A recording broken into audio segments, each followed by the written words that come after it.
അപ്പോഴേ നമ്മളിന്ന് പോകുന്നത് യൂറോപ്യൻ രാജ്യമായ സ്ലൊവേനിയയിലെ ഏറ്റവും പ്രശസ്തമായ ആകർഷണങ്ങളിൽ ഒന്നായ പോസ്ട്രോജന ഗുഹ കാണുന്നതിന് വേണ്ടിയാണ്. ഇത് ലോകത്തിലെ ആദ്യത്തെ ഭൂഗർഭ ഗുഹാ തീവണ്ടിയും ലോകത്തിലെ ഒരേയൊരു ഇരട്ട ഗുഹാ റെയിൽവേയും ഇവിടെയാണ് ഉള്ളത്. സ്ലൊവേനിയയിലെ 24 കിലോമീറ്റർ നീളത്തിലുള്ള ഗുഹയാണ് പോസ്ട്രോജന ഗുഹകൾ. സ്ലൊവേനിയയിലെ ഒരു പ്രധാന ആകർഷണമാണ് ഈ പോസ്ട്രോജന ഗുഹ. ഏകദേശം 30 ലക്ഷം വർഷങ്ങൾക്ക് മുൻപ് തുക്ക നദിയാണ് ഈ ഗുഹയെ സൃഷ്ടിച്ചതെന്ന്. സ്ലൊവേനിയയിലെ ഏറ്റവും പ്രശസ്തമായ വിനോദസഞ്ചാര കേന്ദ്രങ്ങളൊന്നായ ഈ പോസ്ട്രോജന ഗുഹകൾ യൂറോപ്പിലെ തന്നെ ഏറ്റവും വലിയ കാർസ്റ്റ് ഗുഹകളിൽ ഒന്നാണ്.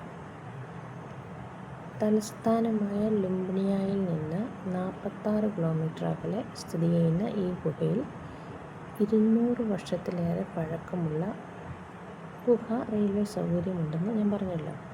അപ്പോൾ 5 കിലോമീറ്റർ ദൈർഘ്യമുള്ള ഈ ടൂറിൽ ട്രെയിൻ യാത്രയും അതുപോലെ നടപ്പാതയും ഉൾപ്പെടുന്നു.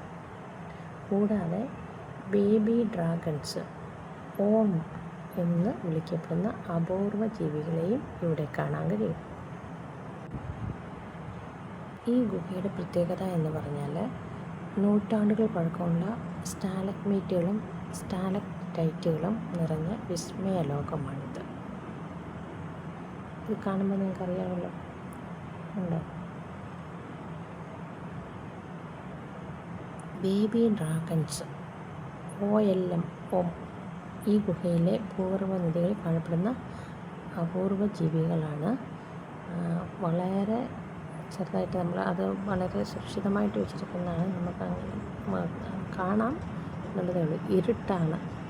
ഇതിലൂടെ നമ്മൾ നടന്ന് കയറി കഴിയുമ്പോൾ 25 കിലോമീറ്ററോളം ദൈർഘ്യമുള്ളതാണെന്ന് പറഞ്ഞല്ലോ. അതിനകത്ത് വെള്ളച്ചാട്ടമുണ്ട്.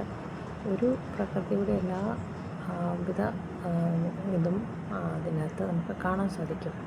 പർവ്വതങ്ങൾ പോലെയും എല്ലാം. സ്റ്റാലക്ടൈറ്റും ഒക്കെ നിങ്ങൾക്കറിയാമല്ലോ അല്ലേ? അപ്പോൾ അങ്ങനെയുള്ള വലിയ വിശാലമായ ഹെലിപ്പാഡ് പോലെയുള്ള ഇവിടെ വന്നാണ് നമ്മൾ ട്രെയിനിൽ ഇറങ്ങുന്നത്. അപ്പോൾ ഇവിടം വരെ ഏകദേശം ഒരു 3 കിലോമീറ്ററോളം ട്രെയിനിൽ തന്നെ വരുന്നുണ്ട്. ഈ പോസ്ട്രോജന ഗുഹയ്ക്ക് സമീപമായി ലോകത്തിലെ ഏറ്റവും വലിയ ഗുഹാ കോട്ടയായ പ്രെഡ്ജാമ കോട്ടയും ഉണ്ട്. അതായത് പ്രെഡ്ജാമ കാസിൽ. ലോകപ്രശസ്തമായ ഒരു പ്രകൃതി അത്ഭുതം തന്നെയാണ് ഇവിടെ നമുക്ക് കാണാൻ കഴിയുന്നത്. പോസ്ട്രോജന ഗുഹ ഉപരിതലത്തിന് മുകളിലുള്ള ലോകം പോലെ പോസ്ട്രോജന ഗുഹയിലും ഉയർന്ന പർവ്വതങ്ങളും മർമ്മരമായ നദികളും വിശാലമായ ഭൂഗർഭ ഹാളുകളും ഉണ്ട്.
മുന്നോട്ട് പോയാലും പോയി കൂടെ എനിക്ക് ഒമാനിയെ ഇവിടെ നിന്ന് പിന്നെ അത് നോക്കാം